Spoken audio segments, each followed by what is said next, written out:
Varsha, Varsha, can you summarize what we have discussed in our last session? So we discussed about the life cycle of the thread. So we have new state. Oh, sorry. We have new state. So whenever a thread object is created, the thread is said to be new state, which means it.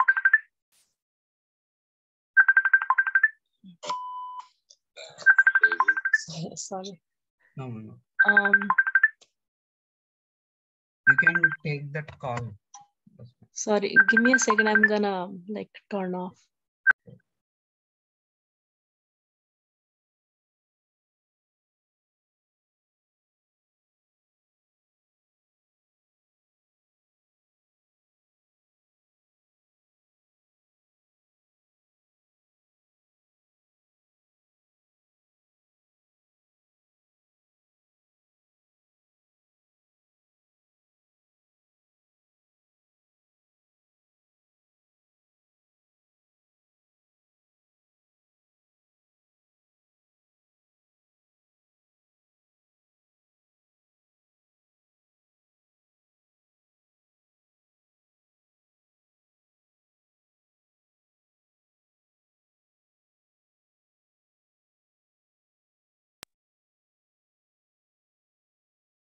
Hello.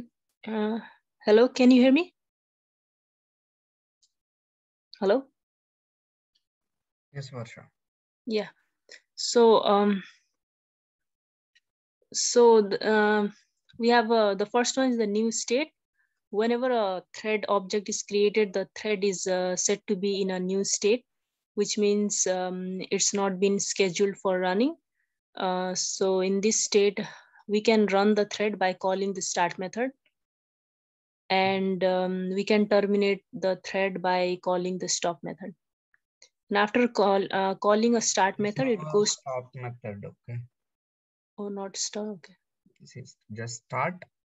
The thread will move from new to runnable state. So that means when it is in runnable state, it got the chance to basically got the chance to utilize the processing time CPU, right? So it will execute. The thread will start executing, right? And once it finished the completion of its execution, it will move to the terminated state, right? Right. Okay, go on. Yes. So actually, I had that point, and after that, so after after calling the start method, it goes to a runnable state, and in runnable state, it wait for the process to get started. I mean, process to give the time to the program. So when you use a run method processor, it will give a time, and then it goes to a running state. So in the running state, we can use a wait method, sleep method, and join method. So when we call wait method on particular thread, it will run into wait state. And for the thread to come back to the runnable state, we have to call notify. And there is a block state. So thread can when thread wait to acquire lock on particular object. I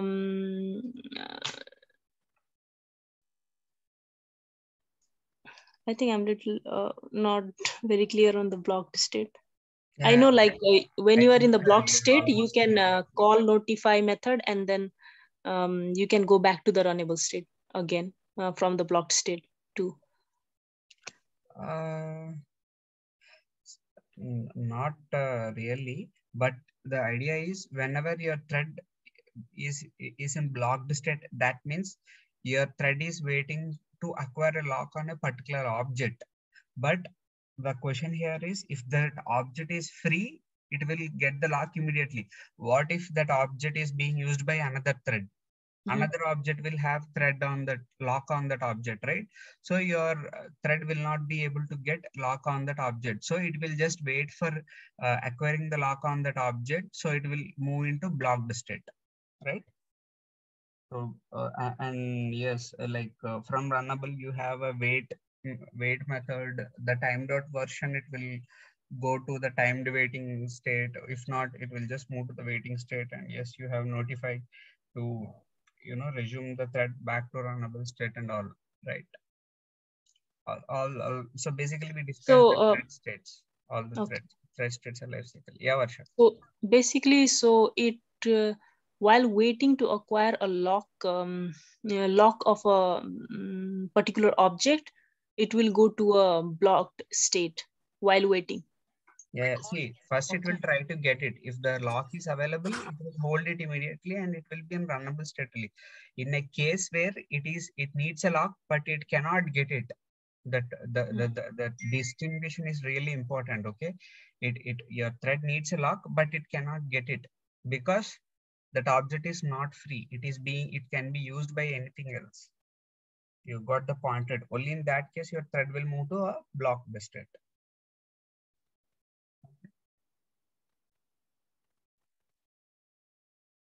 Understood, Pasha, or any confusion? Yes, yes.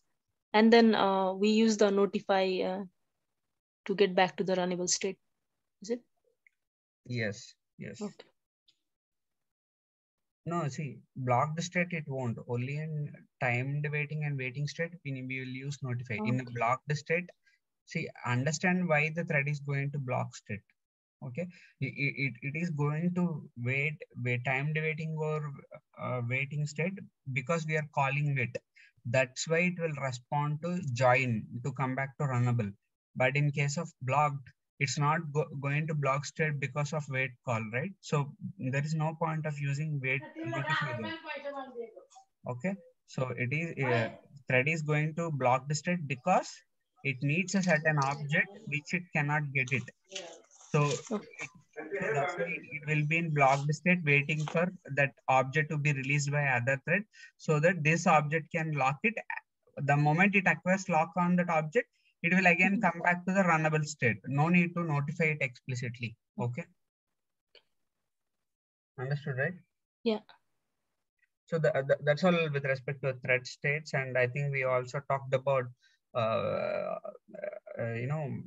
wait method and join method. I think we haven't given much intro of join method, but let's see that, right? And and we also discussed about this wait, notify. All these methods are basically present in object class, right? Not thread class. Because your objects because we need to, like I said, there is a concept called monitor. Like every object we create in Java has this monitor. So basically whenever thread comes, it need to call the wait method. So if it is present in the superclass object, then automatically every new object that we create in Java will have that support to wait, right? So that's why it is an object class. But yeah, like I said, I'll explain a bit more detail this. Yeah. I think these are the few things we covered yesterday, and we just looked at one of the programs where we try to create multiple threads and see how it is going to behave. Like one thing we understood that in a multi-threading environment, the output is not same always, right? Until and unless, like we saw, right, yesterday, one thread is finishing first in some scenarios, another thread is finishing first in some scenarios, and all, right? So there is no guarantee that you get a same output always. It purely depends on how much CPU time the thread is getting, and accordingly that thread will probably finish sooner, right? And I think we also talked about a term called context switching. So what is that?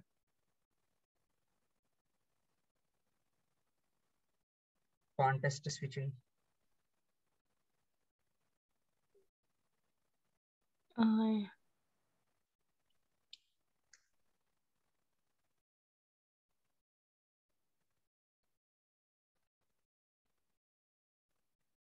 I mean, does it sound familiar, the term?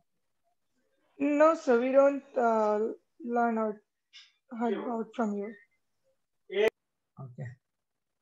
Okay, I said context switching. Okay, so basically context switching is nothing but simply your JVM. I said your JVM will be taking care of it, which is giving a thread CPU time and then removing the thread and scheduling another thread to use the CPU time.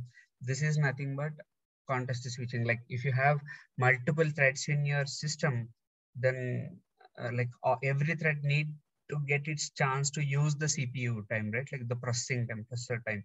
So it's like every thread may take 10 minutes to execute. It's not like first thread will only use initial 10 minutes, and then once first thread completed, second thread will get time to use its next 10 minutes. It's not like that. Your first thread will probably execute for 2 minutes, then it will again go to some waiting state, and again second thread will come, it will also execute for 2 minutes. So likewise, so if you have multiple threads, each thread is allocated certain CPU time, and then again likewise eventually all threads will finish. Okay, this is called context switching. Got it, right? Context switching is nothing but switching between getting CPU time and then waiting state sort of.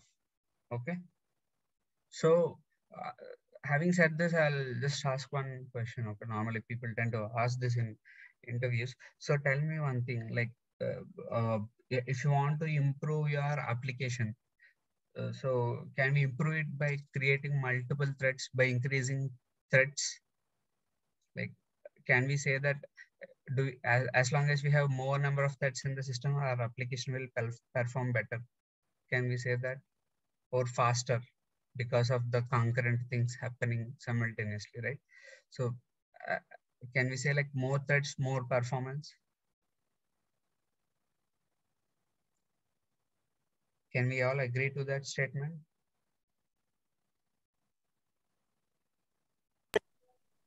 Yeah, I think. Okay. Anyone else thinks no? Or can I take a yes from everyone? Thread makes the program smoother and less complexity for to run or CPU, I think. Okay. Yeah, so the answer is depends. Okay, there is no straightforward answer for this. It's not true. And eventually the more number of threads you keep on increasing, instead of your application performing better, it will degrade its performance also. Your application may perform very slow. Why? Because if you have a lot of threads, right, the more number of threads you create, context switching will happen, right? So the number of threads increases, context switching time will also increases, right? Like putting a thread in the CPU and then removing a thread from CPU is also a costly operation. Okay, so until and unless you have certain number of threads in the system, your context switching will also be fast. The moment you increase the threads, your CPU will spend more time doing context switching rather than executing the actual, giving time to actual thread for its execution. Understood, right? So that is why too many threads in the system may not help always.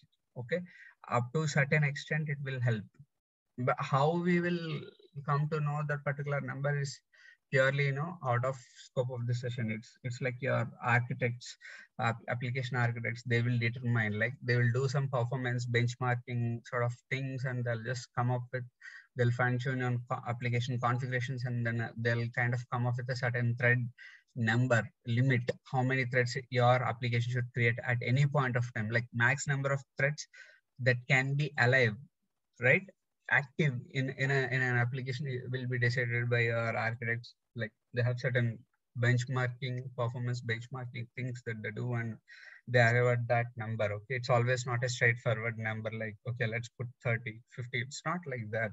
Like people tend to experiment on these numbers and see what best work out for their application. Okay, understood, right? Any queries here?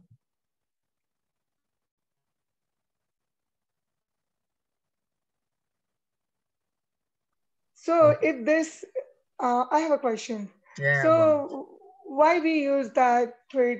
I mean, if it's costly and if it's effect the program runs slow, so why people use that?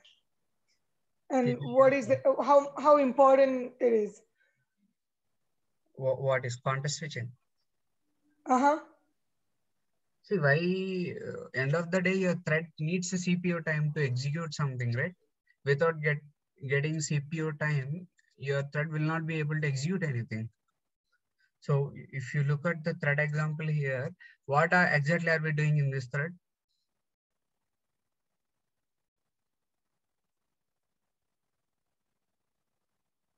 What exactly are we doing in this thread?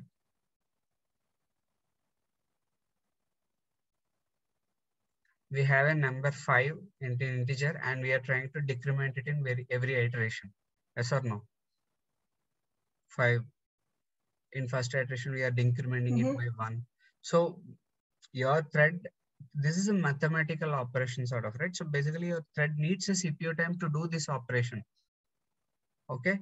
So without getting CPU time, how can any thread, for that matter, not this thread, any thread you take, without getting CPU time, they cannot do anything. Even to print something on the console, it definitely needs CPU time. Your CPU is the brain and heart of your computer, right? Definitely your machine. So like without that, nothing can function. Okay. So your threads definitely need CPU time. But the problem here is if you have too many threads, then there is a lot of time spent in putting one thread in CPU and removing another thread. You're getting my point, right? Rather than executing something useful, your CPU will spend a lot of time removing and taking new threads. Understood, right? Yes, sir. You just get, it's a simple point. Don't think too much. It's like, see, if you have few threads, there will be lesser time CPU will spend on removing and scheduling thread in it. Okay, if there are more times, then more threads it needs to schedule. So obviously the time will increase, right? So eventually your CPU will spend more time scheduling threads rather than executing the actual thread. Okay, so that is what when I say context switching is a costly operation, and because yes, it also needs a certain CPU time to put a thread in a CPU and remove a thread. It also requires some sort of CPU processing, right? So that's why it is a costly operation. So too many threads will definitely increase the context switching time, which will basically reduce the actual execution time of your thread. Okay, so that's why you know, the more number of threads, it's not actually desirable. Up to a certain limit, it's desirable. Okay, so now this is a program that we wrote it yesterday. Okay, I'm just executing this program again. Just have a look at it. So which thread started first? So I mean, basically, which thread finished the last? Main method, right? Okay. That is what it should be also, isn't it? First main thread start created. From here itself, main thread will create. Then we created thread T1 and then thread T2. So ideally, after thread T1 and thread T2 gets finished, main thread should finish. Yes or no? I mean, that's the general idea, right? Looking at the program, the way we wrote. Like suppose if I remove this, if you see here, my main thread is also sleeping for 0.5 seconds. Okay, I'll just remove this. So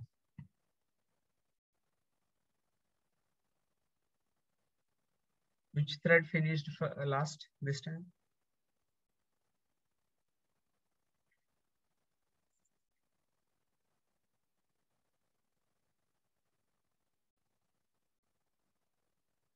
T2.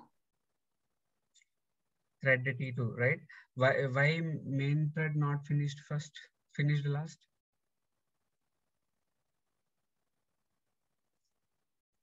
previously, because main thread is also sleeping for certain amount of time, while the main thread was sleeping, your thread T1 and thread have finished their execution, right?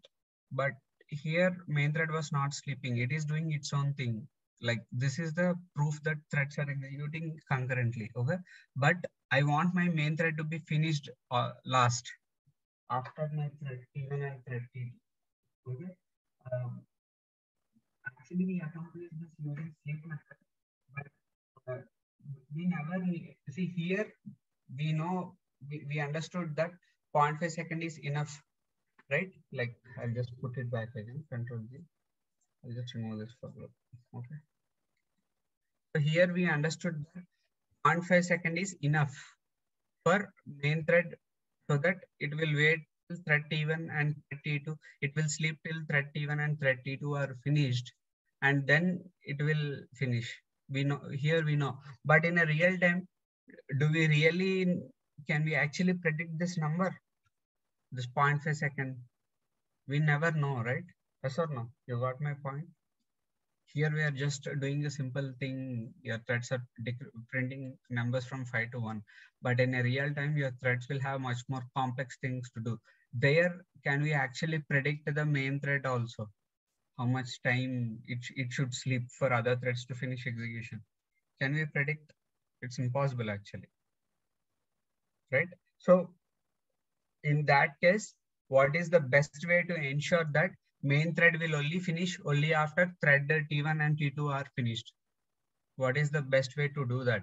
The best way to do that is, instead of sleep, you will call join.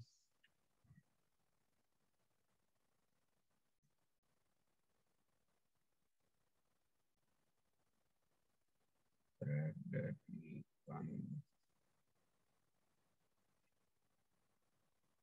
Checking guys.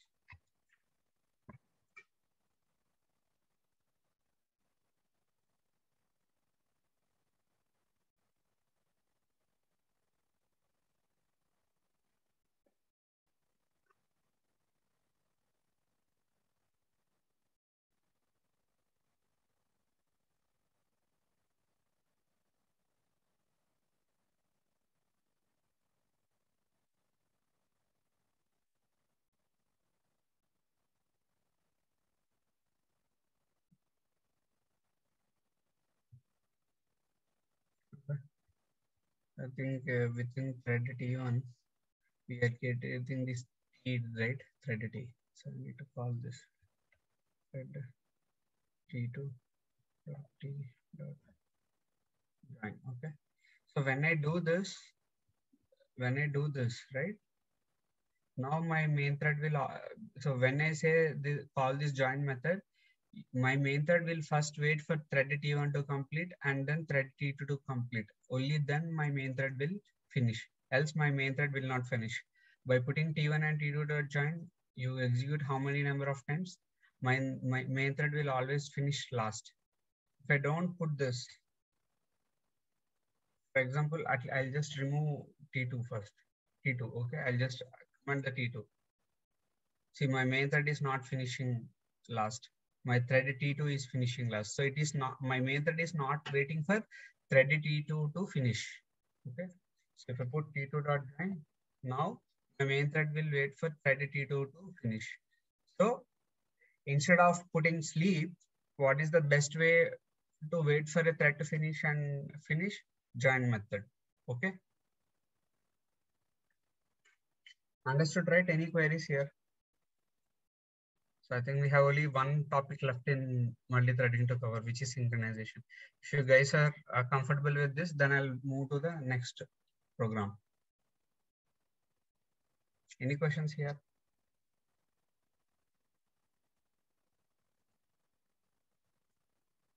I will share this code to you, okay? Just take it and practice.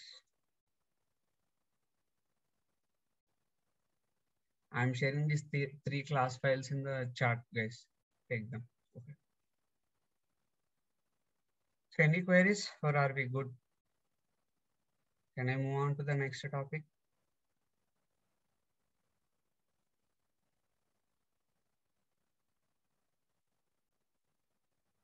Come on guys, speak out.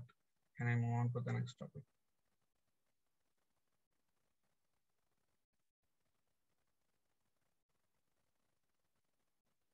Hello? Guys, can I move on to the next topic? Someone speak up. Yes, I think we're good. Okay, yeah, fine. So next topic we are talking is about synchronization. Okay. So what is synchronization? Okay. Suppose I want this output something like this. Okay. Hello.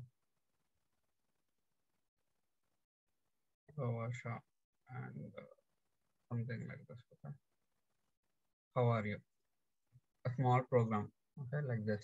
I want to print my output like this, but the catch here is thread 1 will contain the hello text, thread 2 will contain this Varsha text, and then thread 3 will contain this how are you text. Okay, like this.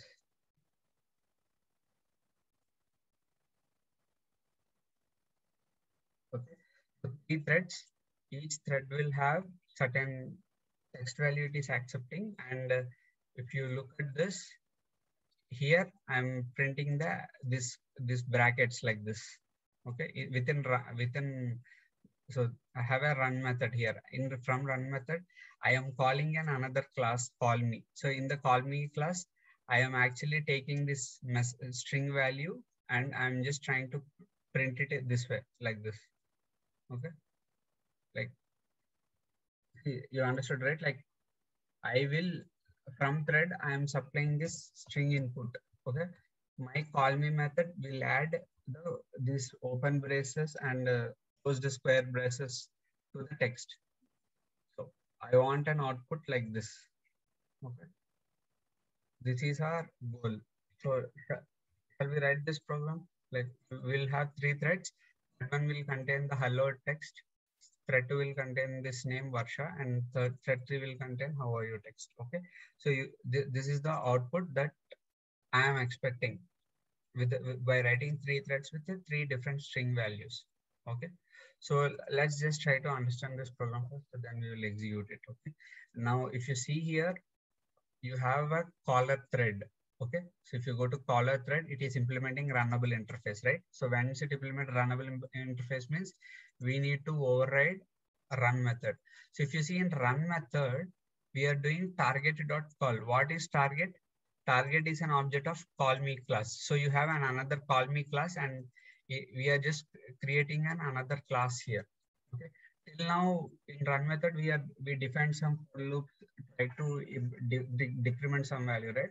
But you look at here in run method, we are calling in another class. So like basically we are creating an object of another class, and we are calling the method of that class. So here we took a reference of call me object, which is target, and your call me class contains call message, right? Call method.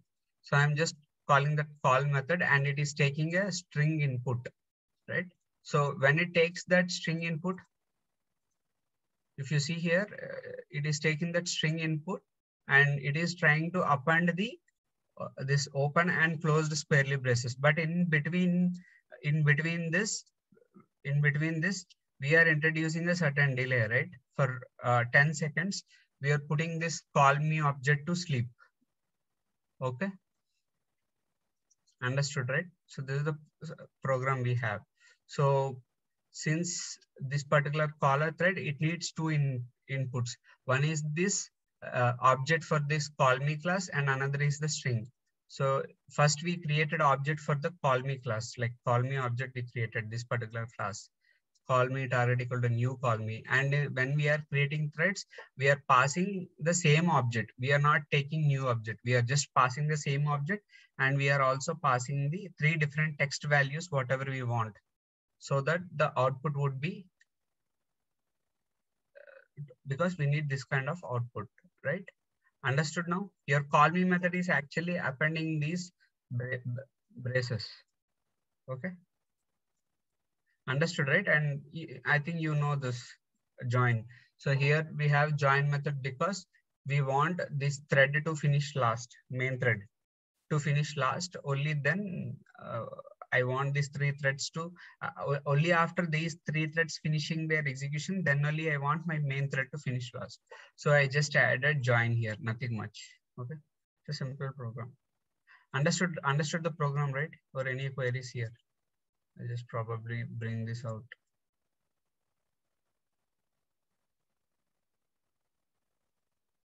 So just take a look at all the 3 programs and just let me know if there is any difficulty in understanding. Okay. Just take a look at it for a moment.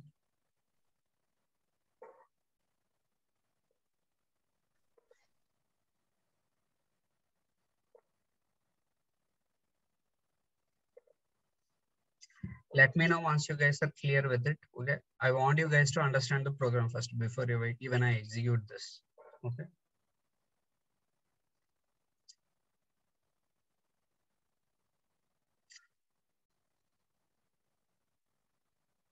So now we are actually going to see a problem and then we'll try to see how we can kind of fix it. Okay. Let me know guys once you understood the program so that I'll continue with the next.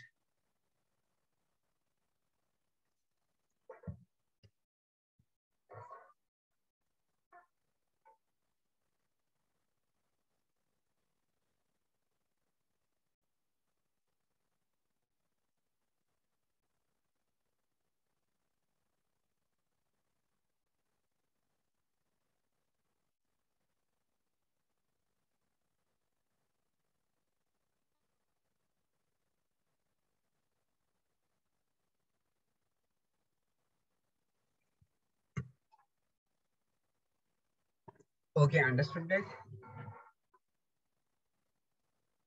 Yeah, we can go ahead. Okay, good. So now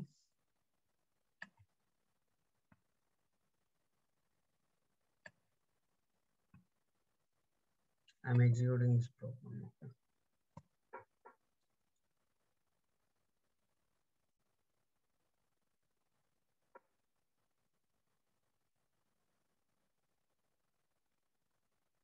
See, a program is still not completed. Okay, now it's completed. Look at the output.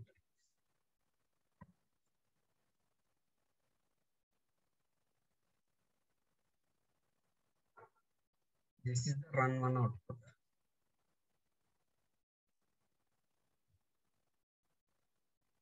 Okay, I'll run this again.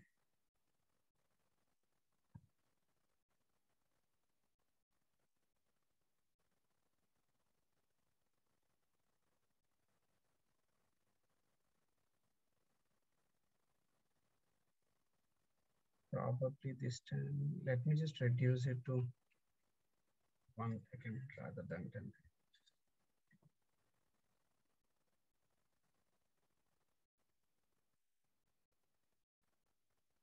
Now this is the second run output.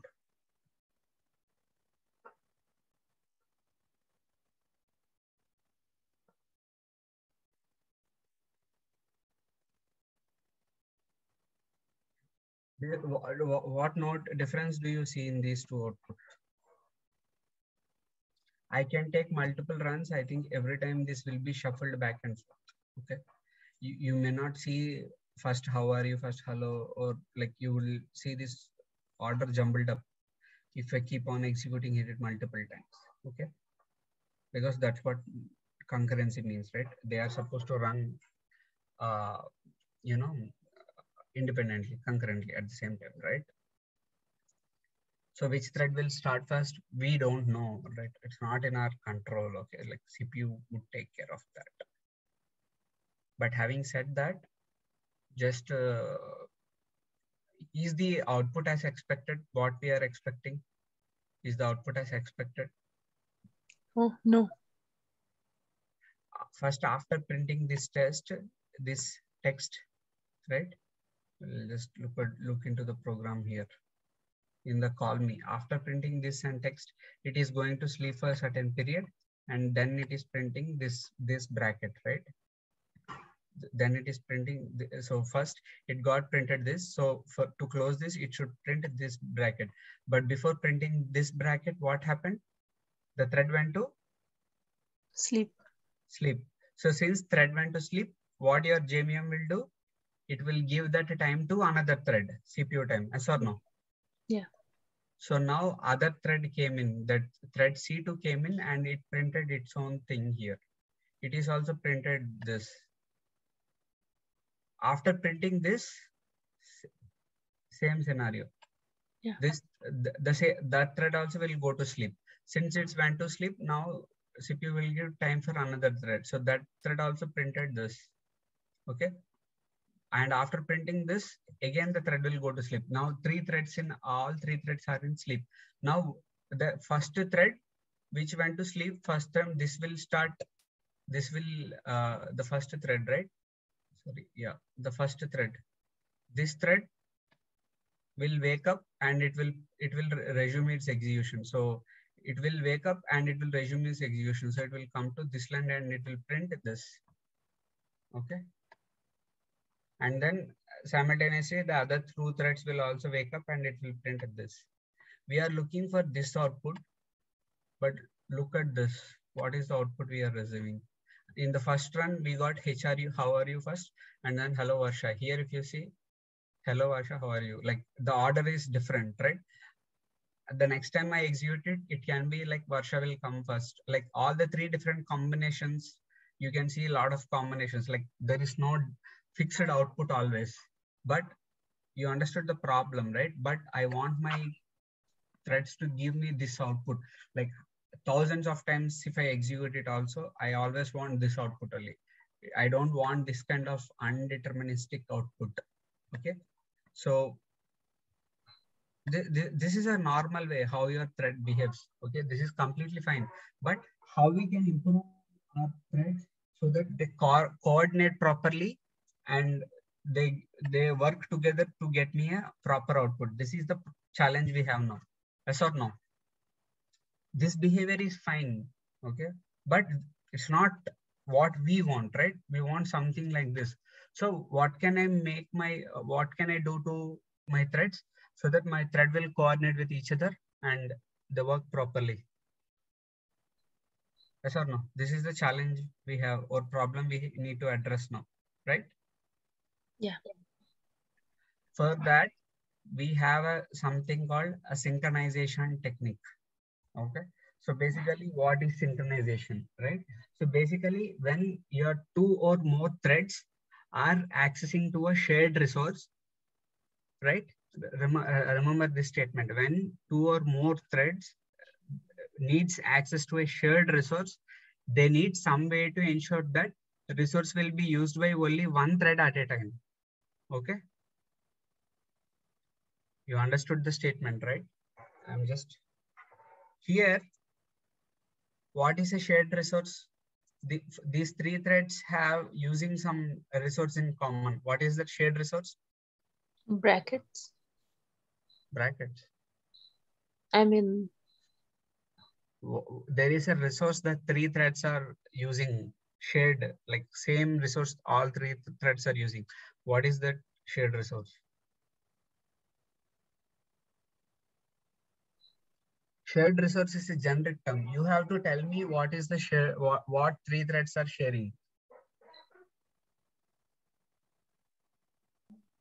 The clue is in front of you. The answer is right in front of your eyes, guys. Look properly. Shared resource. All three threads are sharing something in common. Sharing some resource among them.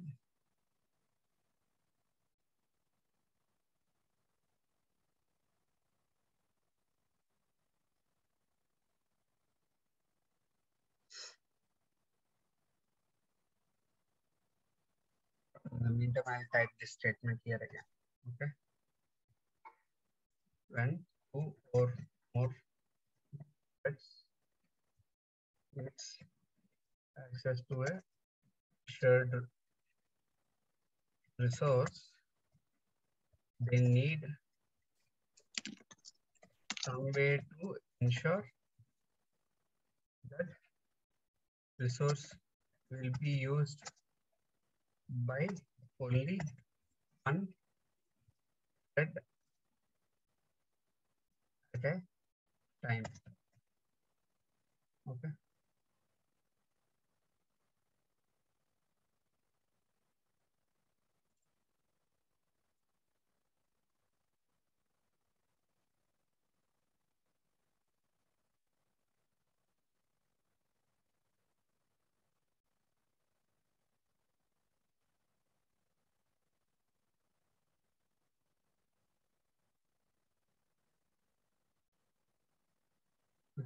When two or more threads needs access to a shared resource, they need some way to ensure that resource will be used by only one thread at a time, right? That means at a time, only one thread can access that shared resource. Other resources should not be accessing it. Okay. That's the idea. So what is the shared resource here?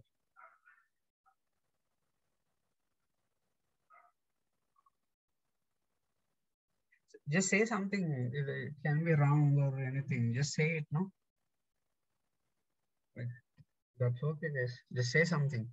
What do you think it is a shared resource here in this particular program? I highlighted something, okay? Some lines of code. Your answer is in that only. What is that shared resource here?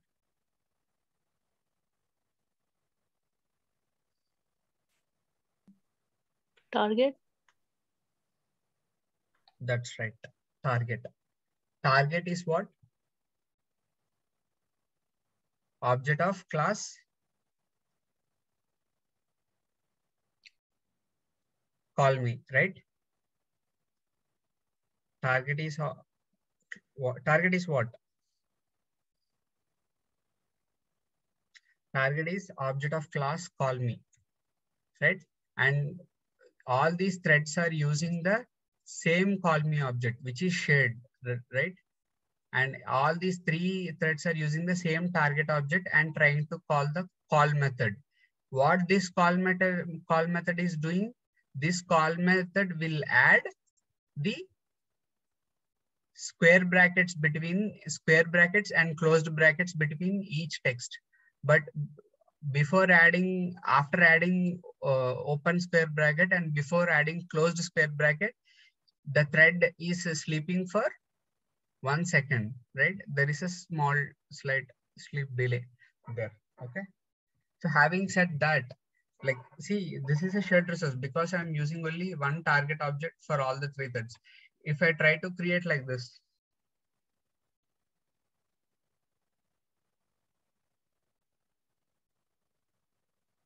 okay, is this shared resource?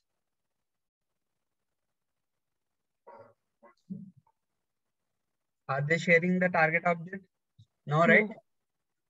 Shall I execute program? No.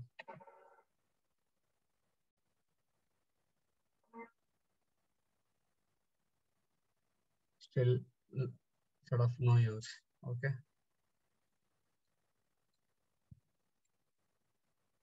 So here I'm just going to talk about only one object, which is my target object, my object of class call me, which is the shared resource. Okay.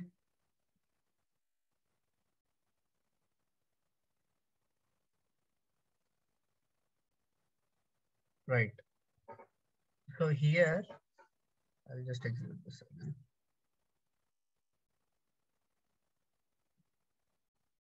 Okay. So here my target is shared resource. Okay.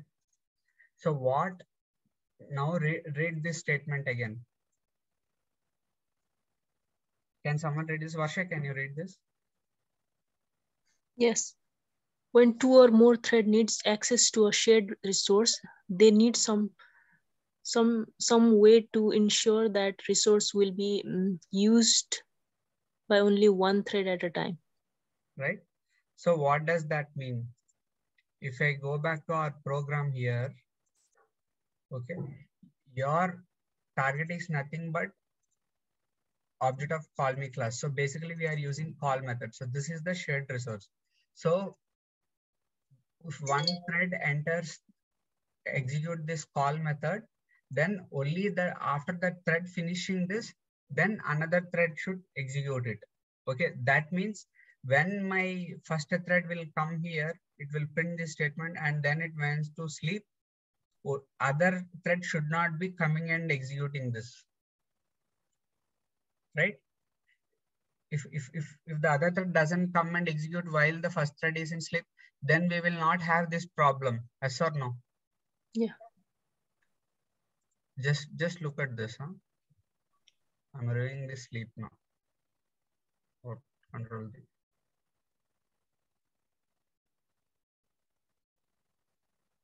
I'm executing this. So none of the threads are sleeping. Look at the output. Is it coming as expected or not? Because Yes.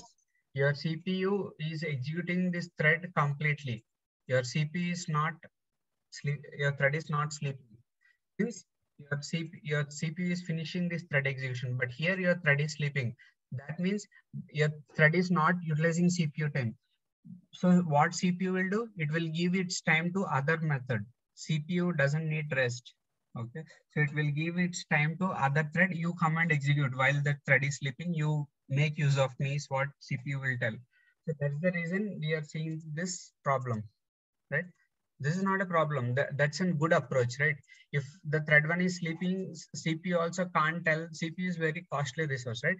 CPU can't tell one thread already came to me, it is sleeping, let it take up and then let it finish its thing. Then only I will allow you. Till then, I will also wait ideally and I'll wait idle and I will also sleep. CPU will not say that, right? So that's the reason, you have this kind of indeterministic output. So the idea is your one thread comes and it executes this part, then it's went to sleep. Now, so first thread is at this step, it is sleeping now. Now second thread also comes parallelly. Once the first thread enters to sleep, CPU will tell, okay, second thread, you come and execute, other thread is sleeping. So now the second thread will also come, it will also print this part and that will also go to sleep. Now CPU will say first and second threads are sleeping, third thread you come. Then third thread will come, third thread will execute this and third thread will also sleep. Now the first thread slept for long time, right? Then it will awake and it will print this part and it will come. So if you see at some point of time, all three threads are at this particular stage, like all three threads entered this method. Yes or no? Because of the shared resource, because we are using the same object, right? So all three threads are entering and executing this, right? So but what synchronization tells here is we need to ensure that what synchronization tell, we need some way to ensure that resource will be used by one thread at a time. That means when my first thread comes here, okay, and when it went to sleep, I don't want other thread to come and execute this part, okay? So once my thread enters this part, I want only one thread to be there. I don't want, if my thread is somewhere in between, right? I don't want other thread come and executing this part, okay? You got my point? This is the idea, right? If at all we can achieve that idea, then we will get some proper output, yes or no? See, even though I removed this, okay, even though I removed this, still output is not as we expect. What is the output here? Hello, Varsha, how are you? Yeah, this is the actual output we want, okay? But is this the same always? Let's execute this. Now see, even here, there is some sort of disturbance, okay? Even the threads are not sleeping. Okay, now see, hello, how are you, Varsha? But what we want, hello, Varsha, how are you? We want this, how are you to come last. But see, the output is not deterministic. Even the threads are not sleeping, right? There will be some sort of concurrency that CPU is taking care. See, if you see here, so output is deterministic. So how can we ensure that only one thread is accessing this particular chunk? Since our 𝐴𝐵𝐸, the target is a shared object, 𝐴𝐵𝐸 object, which is target, is a shared resource for all these threads. How can we ensure that only this part is executed by one thread at a time? We can ensure that using synchronization technique. Okay, so basically what synchronization is, synchronization can be done for a block of code, a particular variable. So here we need to do synchronization for that method. Okay, call method. So what we will do is, to use synchronization, we will just use this synchronized keyword in front of the method. Okay, that's it. Now only one thread can access this code at a time, right? Only one thread can access. That means the first thread enters, it will go to sleep. If it is synchronized, that means your first thread, when it is synchronized, means your first thread will create a lock on this object. So your first thread will put a lock on it. So second thread will not come because your second thread will not have key to this object. Your first thread has key to the object. Once first thread finishes its execution, then it will unlock. Now second thread can enter. That's what synchronization do. Synchronization basically puts the lock concept on top of this. Okay. Now if I execute this,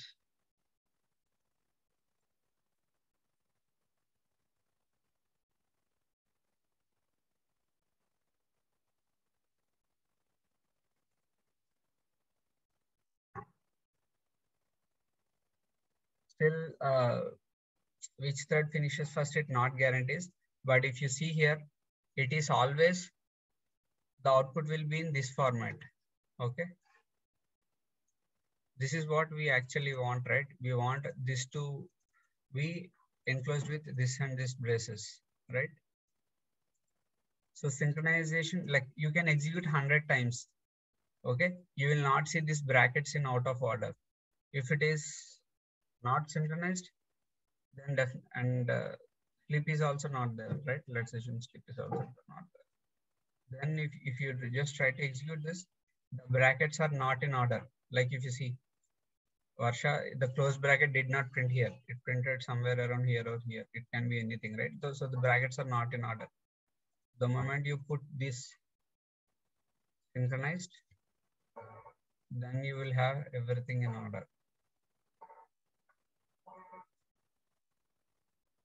Okay. So this is what synchronization means. Okay.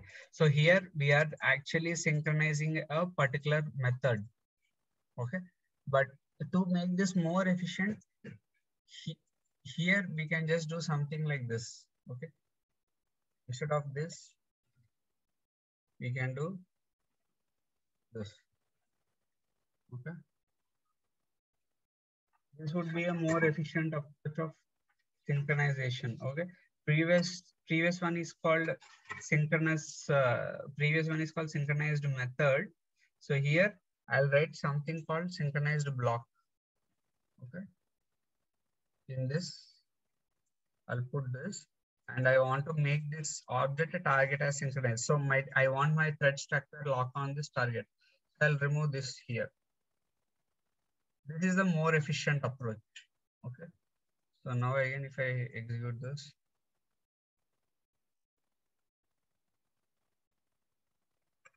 okay. Again, your brackets are in order always. They are not in out of order.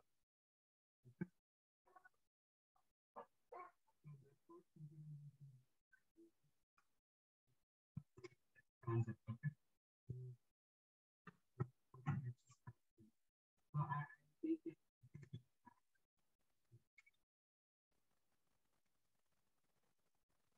Let me just share this code snippet to you. Any questions?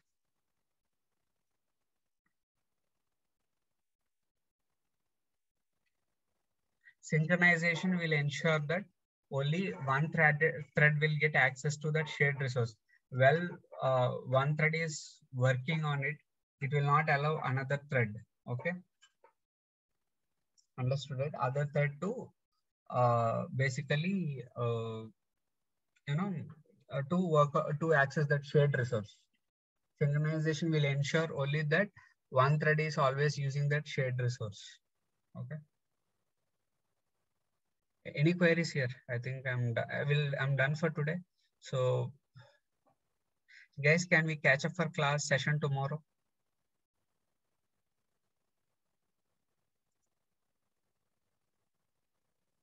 I'll just stop. I'm okay with that.